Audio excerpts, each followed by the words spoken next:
Hello, everyone. Welcome back to our second research corner of the day. And we were just in another research corner with Mika, who you can see here as our moderator. And now we're moving on to the second research corner, which is peer learning activities, I think. And we are going to have Maria Seniu, who is also part of our ELNA research committee. So we're going to have a lot of research committee people here today with us. And she's going to be the moderator for this webinar. So I'm just going to pass the word over to her. Thank you very much, Valentina. Dear presenters, dear participants, colleagues, researchers, leaders, teachers, a very warm welcome from me also on our ELNA European Educational Leadership Week. If I'm allowed, allow me to say that this is a celebration of democratic, collaborative practices, sharing, conducive dialogue for the benefit of our education and the teaching profession in Europe and beyond, because great inspiration in leadership that takes a humanistic approach is most likely to arise in Europe. So our title today in this webinar, our research corner, is on the transformation of the educational profession into leadership practices. And we have an hour to discuss this topic. We are looking to see how the education sector evolved in the past years, how this development affects the educational profession, and how it influences the work we do in order to enhance collaborative leadership in schools. And we are interested to see how policy, education systems, schools, organizations, and learning institutions can adapt better on these changes. We are fortunate to have in this research corner distinguished researchers who will present findings regarding new learning frameworks and environments and models, and they will enlighten us on the changing responsibilities and tasks of the educators and leaders in learning communities. So I have much pleasure and honor to introduce our three speakers.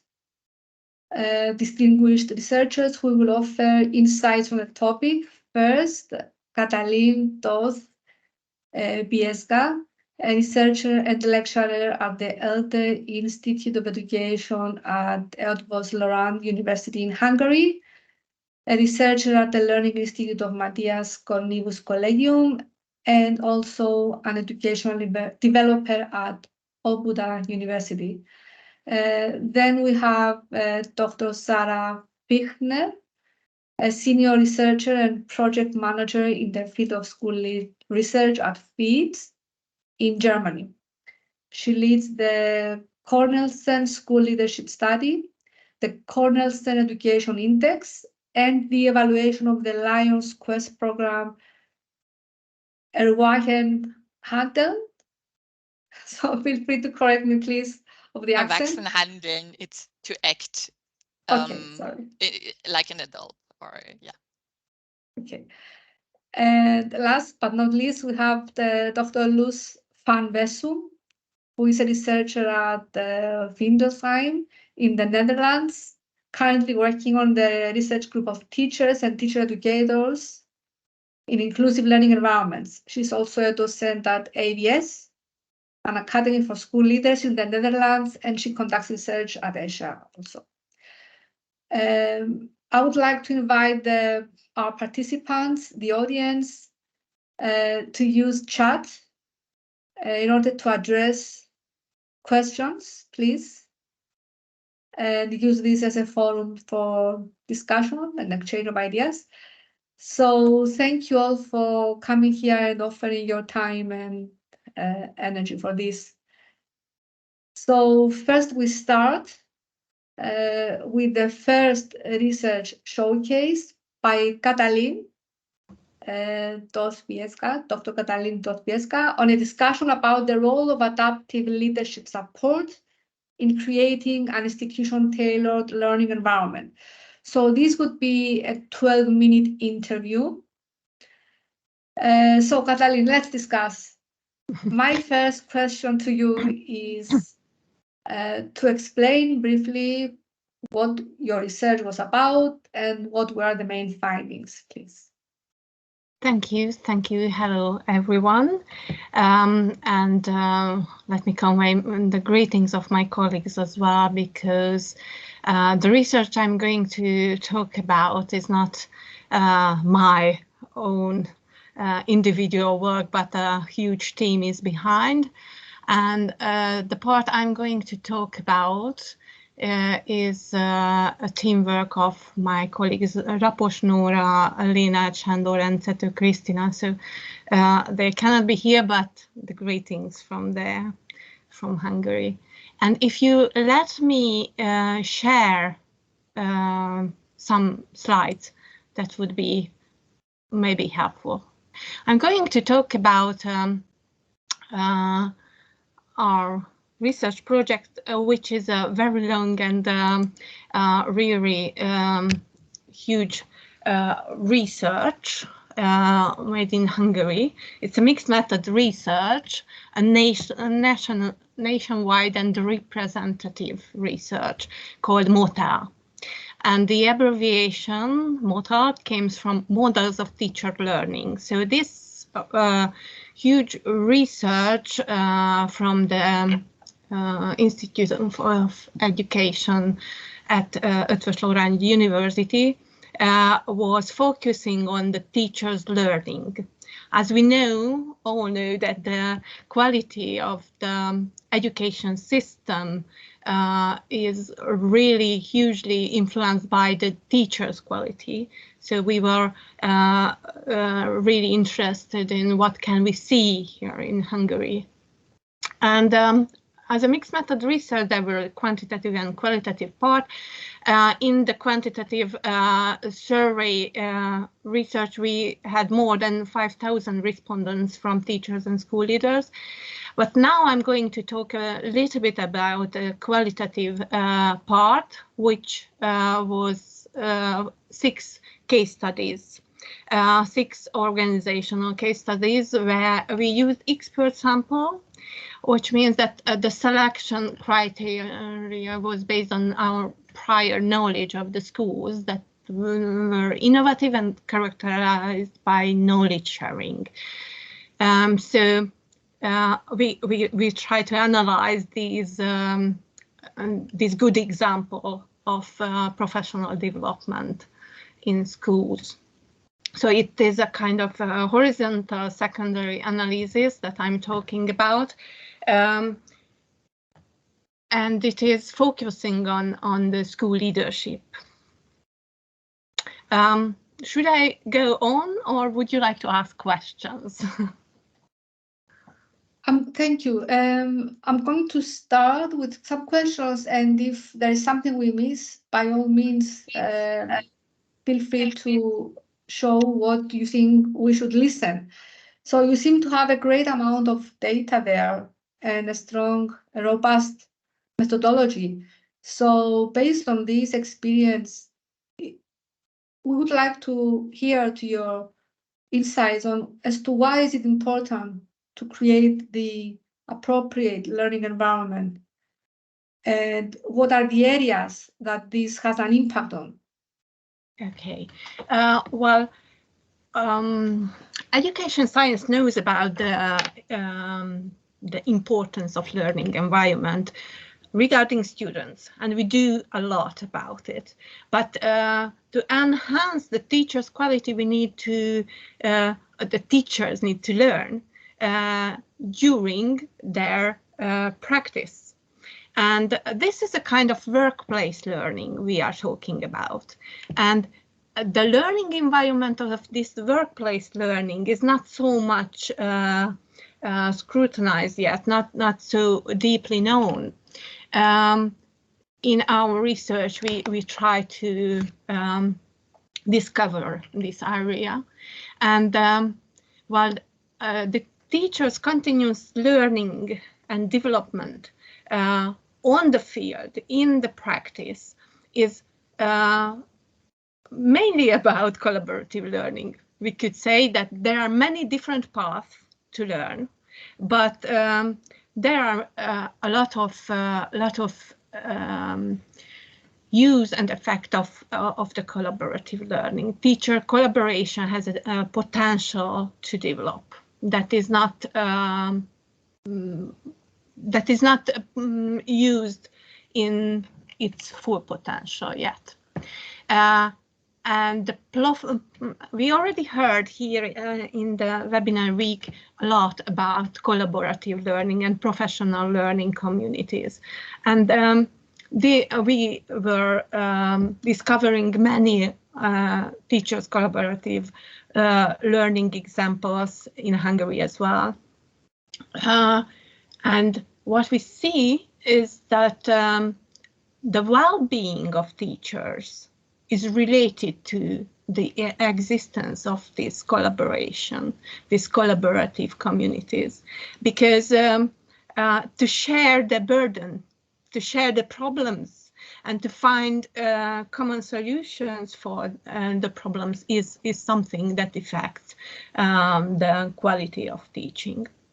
But when we are talking about teacher professional development and learning, we have to think of a not just individual factors, list of these factors, but this is a complex dynamic system we are talking about.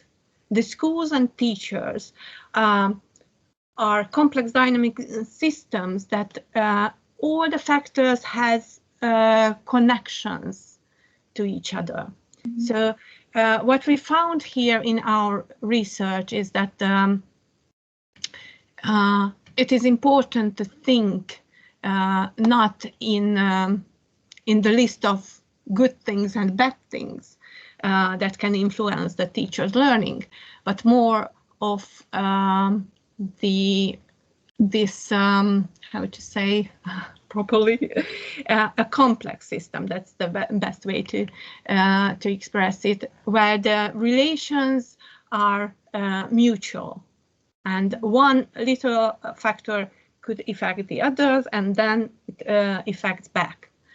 And one of the most important part is that school leadership has an effect on teachers' professional learning by creating the appropriate organizational environment, an environment that enhances the learning. Thank you very much, Katalin. You have touched upon the heart of the nail of what we want to discuss here, which is how the leader can support this effort in sustaining, creating, and supporting this learning environment. And especially what is the role of the middle management in that collaborative approach that you have mentioned. And of course, how these educational institutions can support effectively and efficiently and empower our teachers. So if I can ask you to elaborate a little bit on that, the role of the middle management and how to empower and support teachers. Yeah, middle management, obviously it depends on the size of the school, but in a bigger school, the middle management has a very important role, a bridge role, to operationalize the goals, the vision of the visions of the school made by the strategic leadership, and to break down it into actions that teachers can do. So the middle management can build up a culture of trust and coherence between the vision of the school and the values and the actual activities that's happening on the teacher's level. So that's mainly the essence, briefly. And one more thing I would like to add, that informal and non-formal learning is very important and not always recognized. The informal learning is not always recognized by the teacher. They do learn, but they are not conscious about it. That's what our research showed us, that it is important to make it conscious. The middle management could help teachers to see the occasions in the coffee break to speak to each other and share the way how you solve a problematic situation in the classroom, or how to implement a new tool. So these are very important part of the professional development, the informal learning. Excellent, thank you. And my next question is, what does it mean that an optimal learning environment is organization dependent? Well, as I mentioned, we had 6 different case studies, and there were many similarities, but even more differences. So there is no recipe how to do it. There is no one way to develop a school into a learning organization, but have to know the context. The school leaders need to know the context, the background, the social background of the students, the capacity and the knowledge of their staff, and to know how and in which steps they can help the teachers to learn. And it is important to find the way to embed the individual teachers' goals, development goals, into the school's organizational goals, because it helps the motivation to flourish. Excellent. So thank you very much for this discussion on adaptive leadership support, on how to create institution-tailored based learning environment, and we can see from the discussion how this can really empower school leaders and teachers. Thank you, Katalin, again for your valuable contributions. And we now move on to the next presenter, Sarah, on the Cornelsen School Leadership Studies, on school leaders' perspectives on school transformation in Germany. Sarah, the floor is yours. Thank you. Thank you very much. I already had the pleasure to listen to Katalin twice, so because I've been also in the session before. It's very interesting. Thank you so much for giving me the floor now. And I think there's a lot of actual connections also.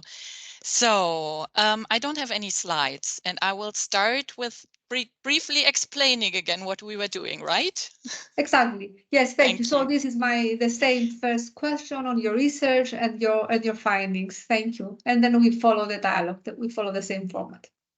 Thank you very much. So you might wonder about the name, the Cornelsen School Leadership Studies. They're realized also by my team. There is a team behind it and me at the FIPS Research Institute for the Economics of Education and Social Affairs by order of the Cornelsen School Book Publishing House. It's a school book publishing house in Germany. So they ordered this study, right? And that's where the name comes from. We are a private research institute, so we do actual research that is ordered from us. The studies are based on also a mixed method approach on qualitative personal interviews with school leaders and a representative online survey where we addressed more than 2,000 respondents last year, or in the last study. So, and with these studies, we regularly address the issues that concern school leaders in Germany in their daily work. We highlight the trends that they predict, and we place their visions of schools and education policy at the center of a report. We have so far published 2 studies in 2022 and 2023. And they actually show how school leaders perceive themselves as transformers and reformers, you could say, despite all the challenges, and there are many, that they face. So be it in school administration, we had it before in the panel, be it that they have a very limited time frame, that they have to deal with a tremendous teacher shortage in Germany, and also in achieving better learning outcomes, to name just a few. So despite all these challenges, they have visions and they know how to achieve them. So the study is not only about school leaders, but it is also about school leaders' visions of how the school of the future can be, or already is performed, already is practiced by some of them. So actually, to put it in one phrase, we try to give school leaders a strong public voice as education experts in practice. Thank you. Thank you for explaining the research and answering the my second question, which had to do on the challenges that the school leaders faced. And you have started talking about my third question, but I will ask you to elaborate a bit further on that, if you can, please, on how the school leaders have transformed their roles from administrators to transformative leaders for the school and its people. Yes, thank you. I will try to combine both questions, right? So first, were the challenges, because I think there are more. It's staff shortage, for instance. It doesn't only concern the teaching profession, but all other multi-professional experts that need to be in schools. Social workers, psychologists, IT administrators, very strong point. So these are challenges that school leaders face in transforming their schools into research communities, what we have heard before, right?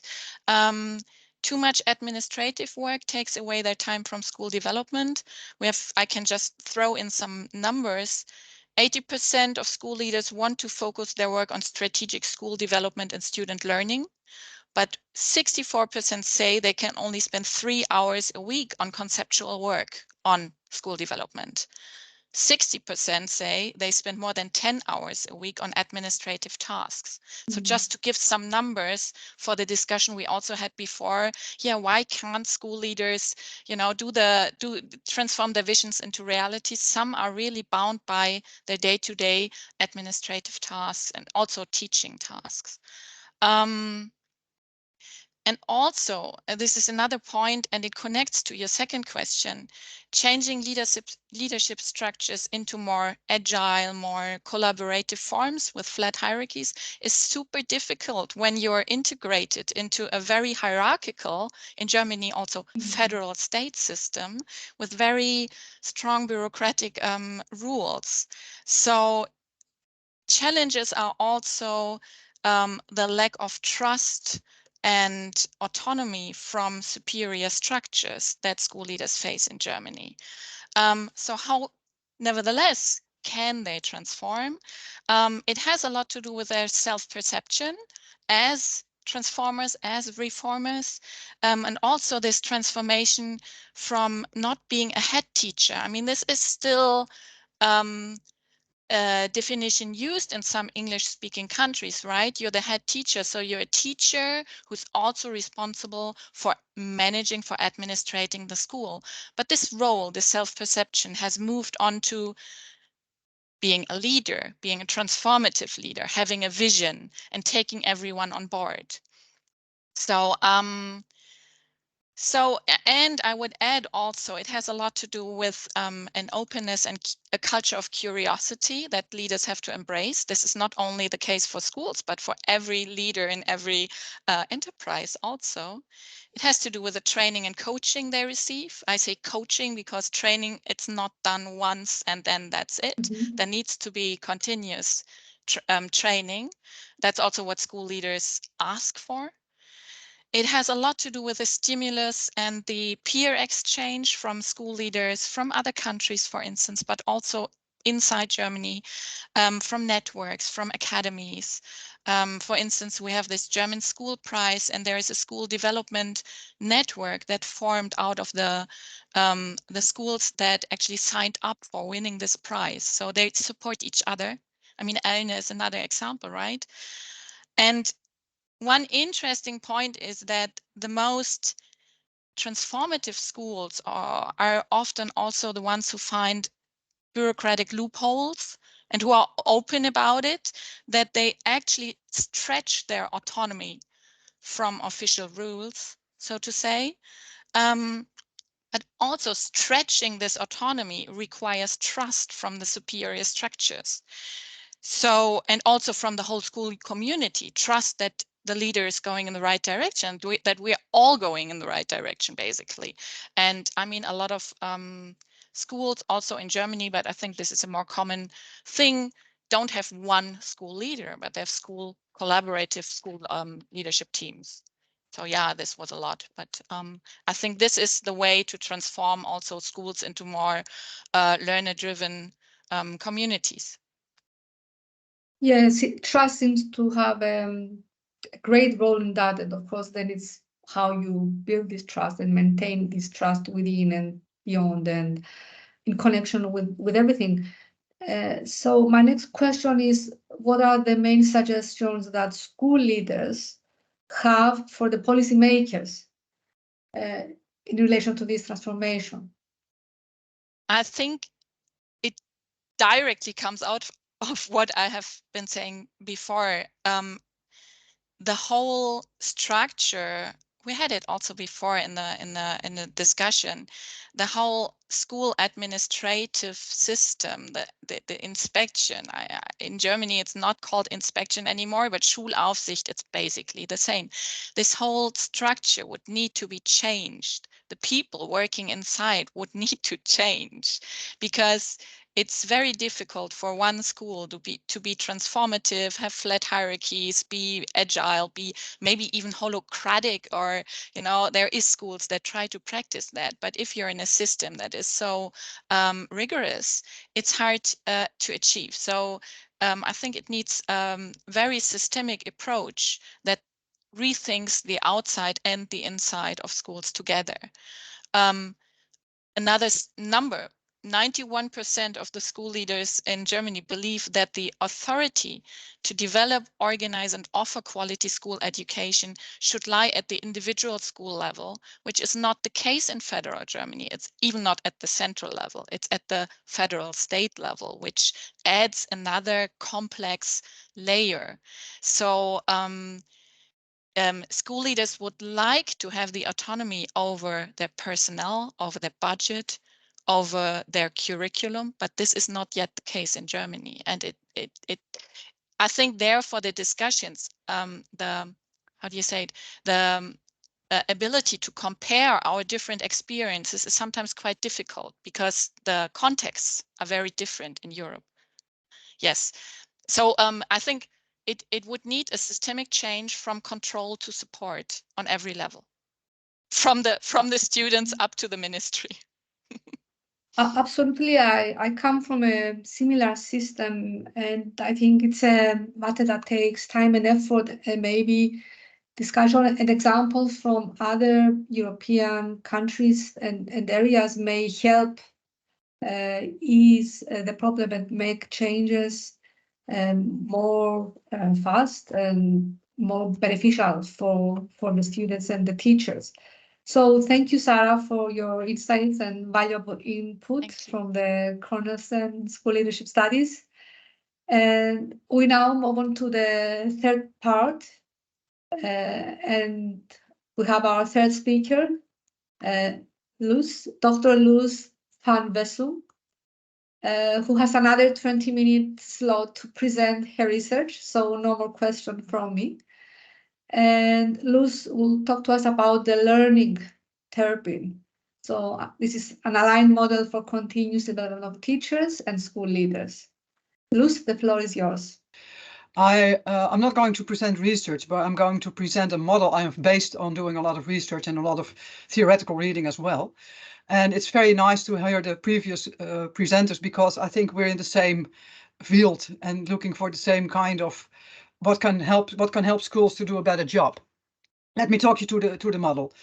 It's a systematic approach, so this is also enhancing of adding on the comments that Sarah was making. I think it's important to look at schools as a total system, and what you see in the top bottom is the role of the students. in order to become a successful school, the focus should always be on the learning of the students. And if we want students to learn, they have to do something, enact certain learning activities. Learning doesn't come by itself, you have to do something for it. And in order to enhance the learning activities, it's the teacher's job to give certain learning opportunities to the students.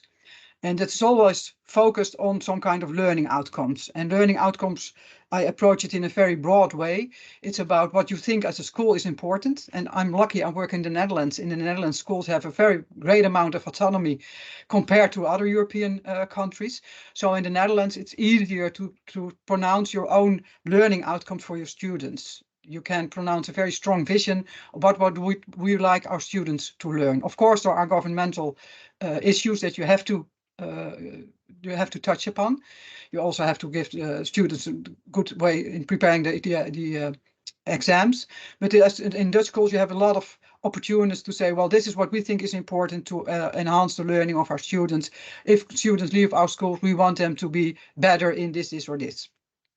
So you can have a great discussion in Dutch schools about what are those learning outcomes about. What do we feel is valuable for our students to learn, both in preparing them as citizens, but also preparing them for their own personal development as becoming a person, and also preparing them for a later job. In order to do so, it's important to give them certain learning activities, and it's the job of the teachers to enhance that by using certain pedagogical interventions. But it's also the other way around. If a student doesn't get the right results, it's very easy for teachers to say, well, he didn't do a good job, he didn't study, so it's the student's fault that he didn't pass this exam or didn't get a good grade. What the model is trying to show is that it's also important as a teacher, you're inquisitive or you're curious, as Sarah was mentioning before, about why is it that this student didn't come to a good learning outcome. It's my job as a teacher to think about it. It's my job to see to work from a mindset from assessment for learning and see the results of the students as feedback for enacting on it. So if a student isn't learning properly, I would have to sit down together with the student or together with my peers in order to figure out what can I do in order to enhance the learning of every student, not only the students which are doing okay, but also the students who are struggling. And how can I enhance the learning of students which are capable of doing something more? So it's about learning for assessment and having a habit of mind. If it's my job to enhance the learning of students.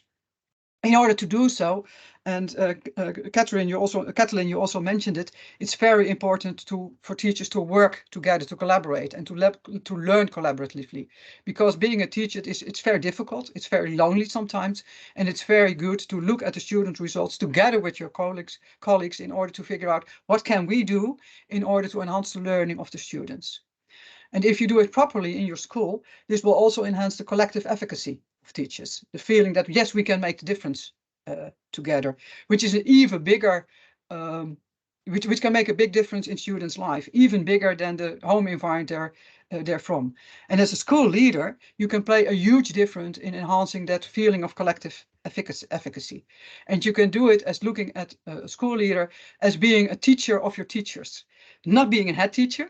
You're still a leader, but you're doing it from the perspective that you are able to lead the learning of the teachers in the same way as the teachers can enhance the learning of the students. Of course, they can do a lot by themselves, and you want to enhance them to figure it out, but you can enhance the learning processes by giving them the right interventions. So then I switch to the green part of the learning turbine, and you see the same kind of words used.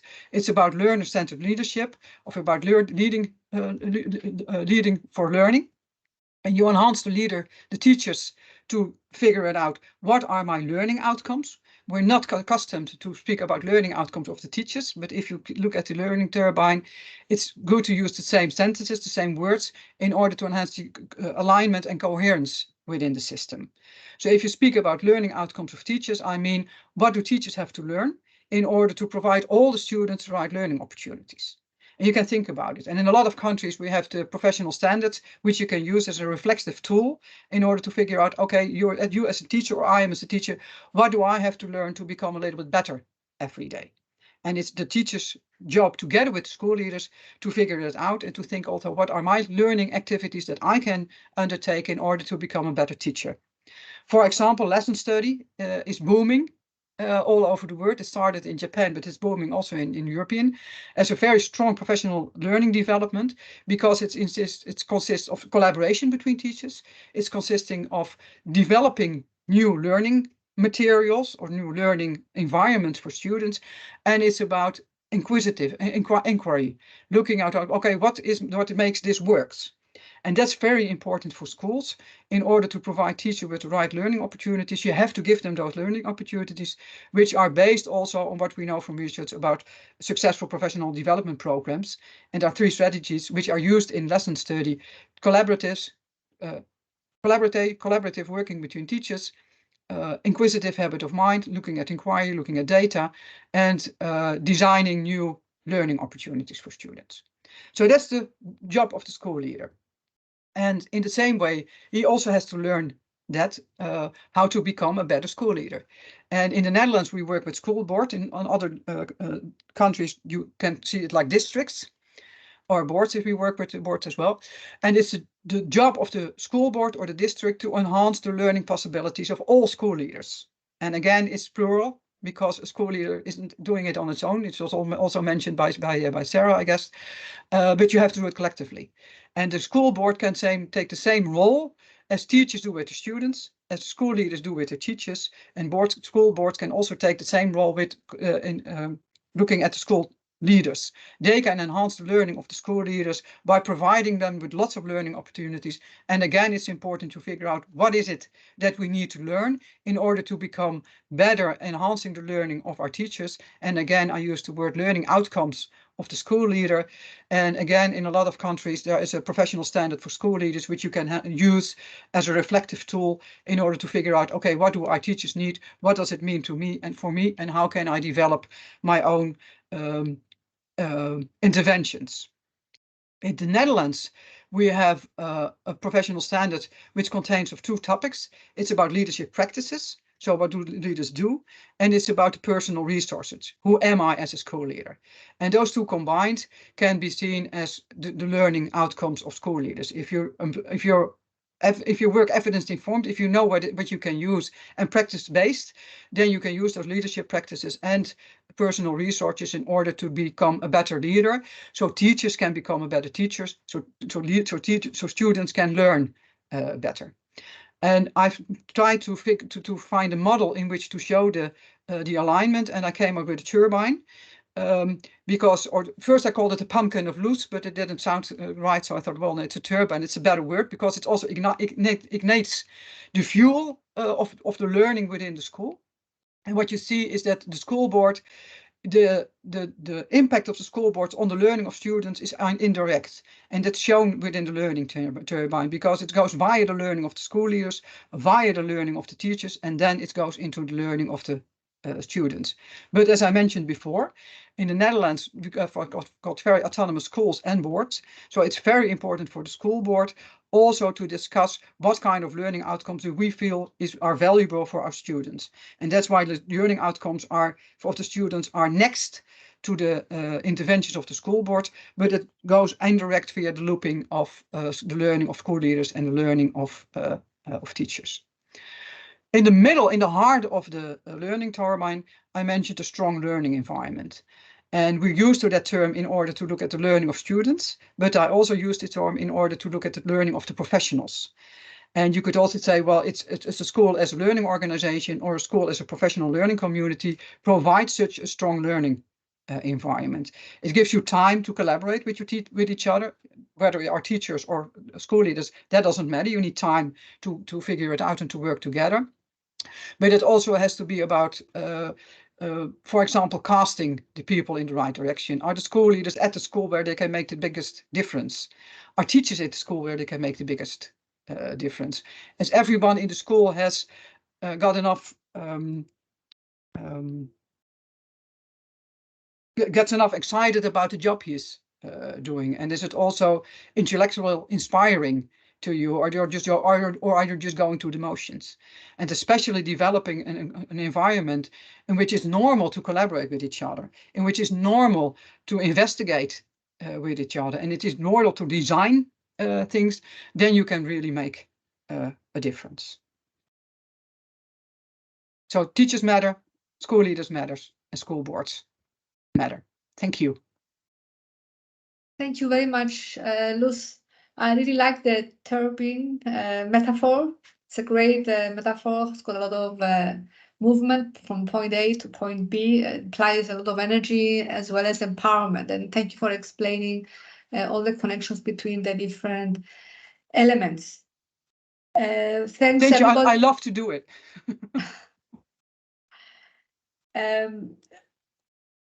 We might have some time for a question now from the chat area. I don't know if anyone would like to ask a question, or maybe we can start with the pre-planned questions to all the participants, all the presenters, and then we could see whether there is something else coming up from the chat. So thanks again, everybody, for your valuable research and insights. We move now on to the final part, which is what we call the roundtable discussion. So I'm going to ask questions. I suggest for colleagues to answer first, Katalin maybe, then Sarah, and finally Luz, if you agree. This will last 15 minutes. So the first question addressed to all speakers is who should learn and from whom? How to transform schools into learning organizations, and what institutional impacts should this learning produce? Well, thank you for the question. Teachers and school leaders also need to learn, as we know, and from each other.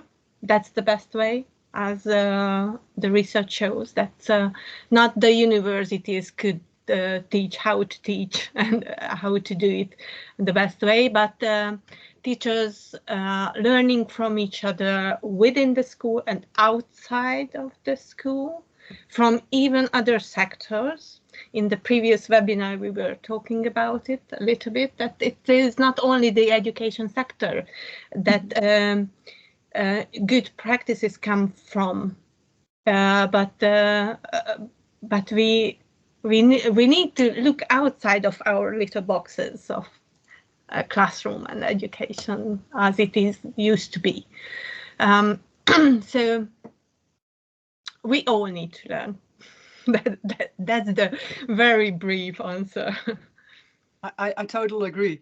I think it's about learning partnership, because it's not, I can help you in your learning process, but by doing so, I also learn. So it's also always vice versa. And so I think that's important. And I like to comment that we can look at other fields.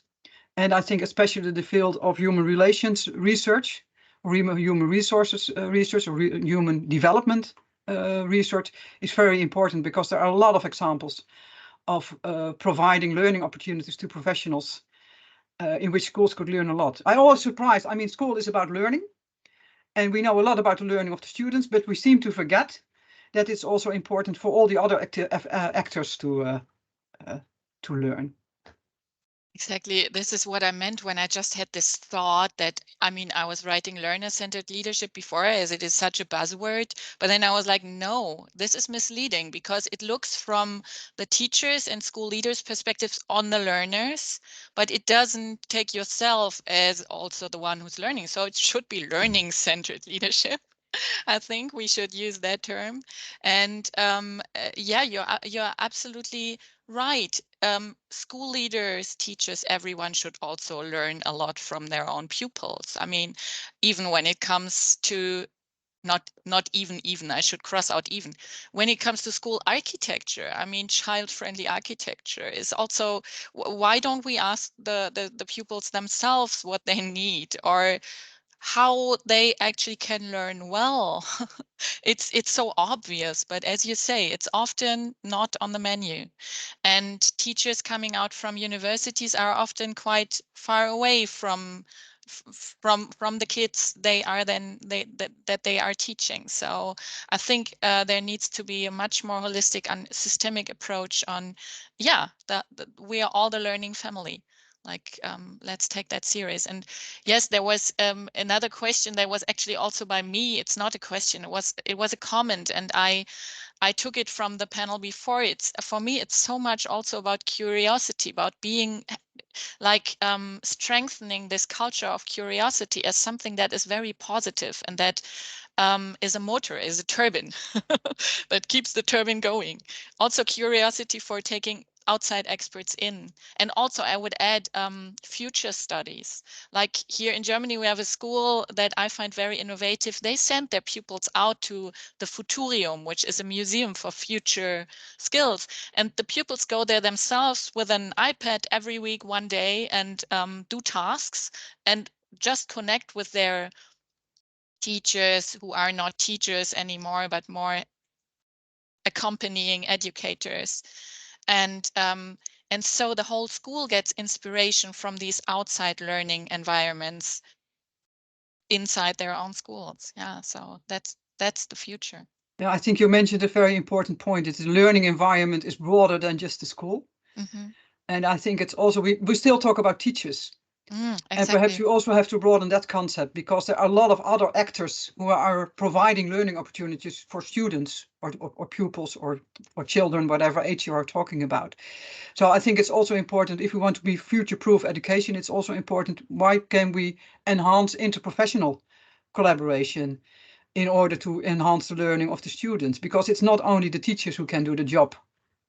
They have to collaborate with other professionals as well, and that needs to be outside of the school, or they have to be inside, taken into the school.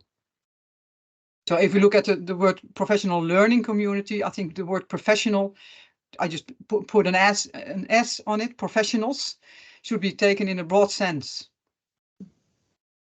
Absolutely agree, and I would like to call myself and our colleagues eternal learners.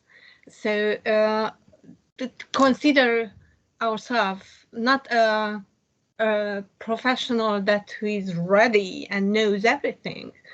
I think it somehow comes from the education sector itself, that we have this urge to prove that we know. And it is intimidating to show that we still need to learn a lot of things.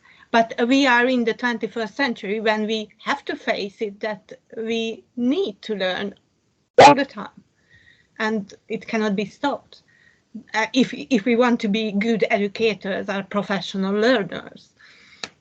So that's absolutely, I'm just saying the same as you said before, with other words. We seem to agree on a lot of topics. Yeah. Thanks everybody. Now, if we can just look at the question as to whether, while studying, whether schools are actually enacting their mission, and if you can give us some ideas on where research should focus in regard to that end. So if we want to see whether schools are enacting their mission, then what should we research? Where should we focus? I think it's important to focus again on the role of the leaders, because they are not in charge, but they can get the German going. Are they aware of the importance of developing a vision? Are they aware of they don't have to do it by themselves, but they have to do it with the other actors, not only the teachers, but as mentioned before, also the students, the parents, and other stakeholders. So it's really about doing it together, and it's also about doing it all the time. Well, I visit a lot of schools, and sometimes we'll say, "Well, you already did the vision part. We have a written mission, and we can put it on a tile, and so we're done." I think no, it just got started. If you really want to work with your vision, you have to keep it alive and kicking all the time. And I think it's very important because the vision explains what do you feel what is the quality of your education. And quality of education does never stop. You have to work at it all the time. So if we want to do research, I think it's important on what kind of leadership practices can enhance developing the vision of the school. And I use the word leadership practices because it's not only something that the formal leaders can do, but it's also that informal leaders can do, looking from it from a distributed leadership point of view. And we still don't have a lot of research about how to enhance the vision development in a daily matter. That's one point. And the other point is I think we have to do it collectively with the schools. I think we have to search for new methodology which are more inclusive. And it's not the university which dictates what kind of research we want and how we want to conduct the research, but it should be done collectively with the partners within the schools. Not only adding the questions, because we're used to that, you're just collecting the questions and we transform them into a more researchable question, but also doing the data collection together to search for new kinds of inclusive methodologies. And I don't know how to do it, so that's very nice to share that with other colleagues from other countries, I guess. I might add to that because I think it's not all, these are very important points, but then the research also needs to be accessible for the schools or for the learning communities that we are addressing. So it shouldn't stay in some sort of ivory tower. It should be written in a manner that is understandable. It should be shared straight away. It should be there. It should not only be on paper. There should be discussions that include school leaders, parents, teachers, outside pupils. And with the Cornelissen School Leadership Study, we had that, or we tried. We're in the process of doing this, of having small podium discussions throughout Germany, political discussions, because this was also a question: how do we transform these findings into policy? Well, talking about it, and not letting go of talking about it, I think. And also showing, you mentioned a very important point, Luz, showing school leaders that they are not alone, and if they connect and make claims about what they need to be more transformative in their work, policymakers need to listen at some point, because otherwise we would crash. Yeah, well, totally agree what Sarah said.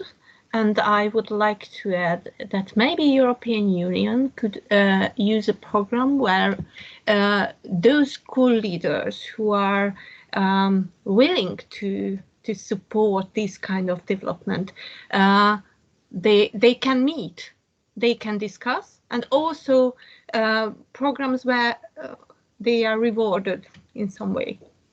So that would be an incentive to do that for the schools and school leaders.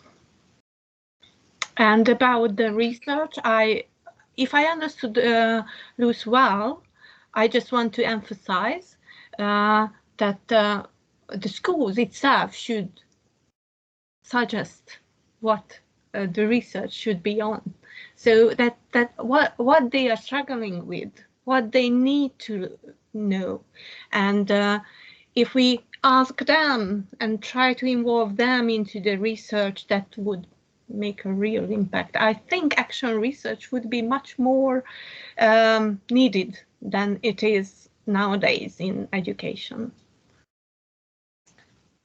Thank you all. So all this process that we are trying to achieve to transform the nature of the profession, then it's nothing but static, it's multifactorial. And this transformation to be achieved, as you have said, it's all about taking valuable research and transforming it into policy and practice. And you have mentioned the power of talking and sharing and communicating. And also, Katalin, you have also tapped upon the power of research and different methodologies, or different methodologies, more participatory, more engaging methodologies that can raise the voices of those involved. So what is it? I think a conclusion from here can be that it is the how never ends. So how do we do it? How do we manage to bring appropriate policies?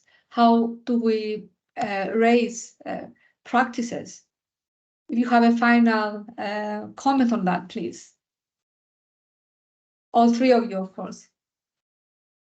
The questions addressed to all three as to how we maximize the conditions for achieving this goal, for reaching those people who could turn these outputs into real benefits for our educational systems and the teachers and the students, and therefore transform the profession.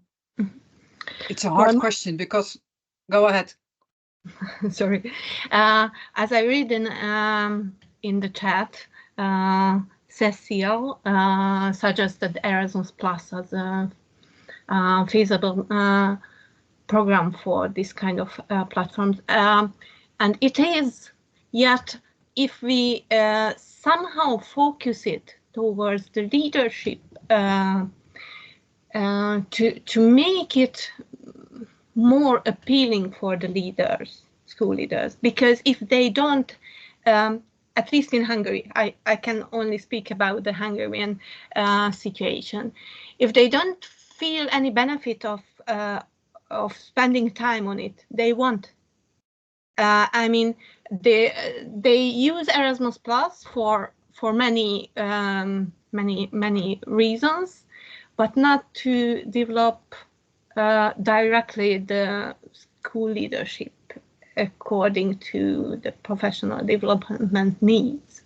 So it maybe the program could have a specific channel to that focal point. I don't know if I was clear. I actually had a presentation yesterday at an institute in Germany that has now a school leadership exchange with the Netherlands. So there are colleagues from the Netherlands and Germany, the LISUM, which is the teacher training institute, and they have this sort of project where they have an exchange program and peer learning. But I think, I'm not sure if it is designed as such or written as such, or if they just made it up themselves. So I think the idea, Katalin, would be very nice to give the inspiration also from Erasmus, from the European Union, to that this is possible. And I just want to throw in also the UNESCO project schools. I mean, they are also a network of schools which cling to the